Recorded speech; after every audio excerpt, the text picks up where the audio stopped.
Ayon sa report ni Asher Cadapan ng UNTV, nakakuha umano siya ng BICAM report at dito nakita niya na may mga bahagi na walang nakasulat sa mga patlang ng pondo, ngunit may pirma na ng mga kinauukulan. Dun sa nakita natin, dun sa mga dokumentong ipinisinta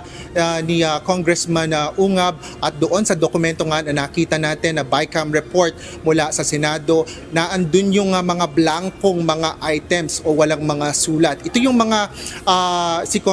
yung panig nila Congressman Ungab ay hinighlight pa yung mga items na yan na mga blanko. At yun din yung mismong nakita natin, parehong mga dokumento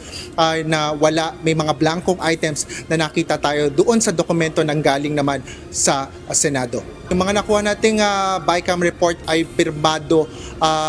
may mga pirma yan ng mga senador, yung mga particular yan ng mga BICAM members mula sa